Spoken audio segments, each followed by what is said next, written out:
یو زنانه سوال کړل چې زما د واده تقریبا 15 کال وشو، لیکن د واده په لومړۍ شپه ماته اندازه ولګېده چې زما کم خاوند دی هغه چې کوم د جنسي اعتبار سره کمزوری دی، یعنی نامردي ده پکې. په دوی ورځ چې کوم دی ما خپل چې کوم خواښې ده خپل مور ته ټولو ته ما دا خبره وکړه، نو هغه وویل چې باید تاسو صبر وکړئ د ده به موږ علاج وکړو. تقریبا 15 کال وشو، تر اوسه پورې ډېر شی علاج یې وکړو، هر قسم علاج یې وکړو، خو صفا رقې نه دی راغلی. ما له اوس څه پکار ده، زه اوس د ده نه ازادي حاصلول غواړم. آیا د ده نه زه څه طریقې سره ازادي حاصل کړم؟ نو یاد وساتئ چې د کومې زنانه خاوند چې کوم دی نامرد دی او هغه دې کوشش وکړي چې لومړی څنګه چې دې زنانه 15 کاله دې صبر وکړو، نو 15 کالو نه بعد چې کوم دی د هغې چې کوم فرق دی علاج یې وکړو، د هغې نه باوجود فرق نه دی راغلی، نو اوس خدا خبره چې ته طلاق والی ته دې طلاق حاصل کړي. که طلاق نه درکې نو د هغې نه بعد چې کوم دی خلا یعنی خپل د مهر په ذریعه باندې خپل مهر واپس ورکړه او د دې په ذریعه باندې خلا حاصل کړه، د خلا په ذریعه دې طلاق حاصل کړه.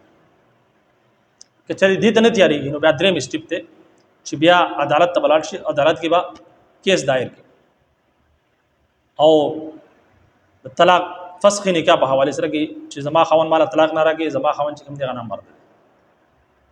او په دې صورت کې چې کوم دی چې کوم جج صاحب دی هغه به مکمل چې کوم دی تفتیش وکړي چې آیا واقعي دا سړی چې کوم دی دا خاوند چې کوم دی د ښځې خاوند دی آیا دی واقعي نامرد دی، جنسي اعتبار سره کمزور دی یا نه دی.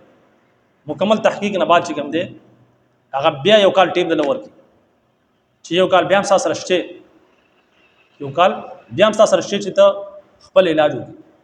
یو کال بعد که بیا هم په دې کې څه فرق نه راغلی نو دا زنانه دی بیا حاضر شي او د جج په ذریعه باندې چې کوم دی خپل نکاح دی فسخ کړي.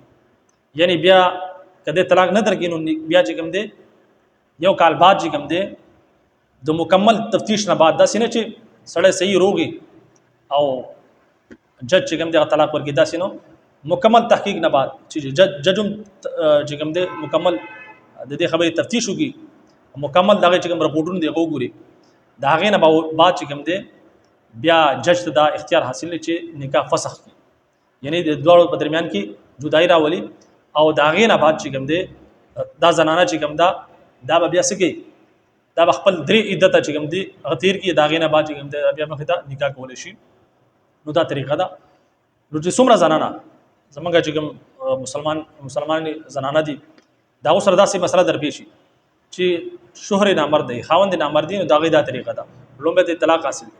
لومړی خو چې کوم دی ټیم ورور کوي چې خپل علاج وکړي، چې علاج نه باوجود چې کوم دی نه ټیکېږي نو بیا چې کوم دی طلاق ته حاصل کړي. چې طلاق نه درکړي بیا د خلا په ذریعه باندې طلاق حاصل کړي، یعنی خپل هغه مهر ورته معاف کړي، مهر ورله واپس ورکړي. او که بیا هم طلاق نه درکړي نو بیا چې کوم دی اخري چې کوم فیصله دغه بیا د عدالت، داسې نه چې تاسو لومړی د طلاق نه مخکې تاسو خبره عدالت ته یوسئ. لومړی چې کوم دی طلاق چې طلاق نه درکړي بیا نکاح فسخ چې کوم دی خلا ده، د خلا نه بعد چې کوم دی بیا اخري چې کوم منزل دی هغه چې کوم دی عدالت ته. نو په دې طریقه تاسو چې کوم دی خپل خاوند نه ازادي حاصلولی شئ. نو امید کوم چې دا مسله به تاسو په سمجھ کې راغلی. اجازت راکړئ. السلام علیکم ورحمۃ اللہ وبرکاتہ.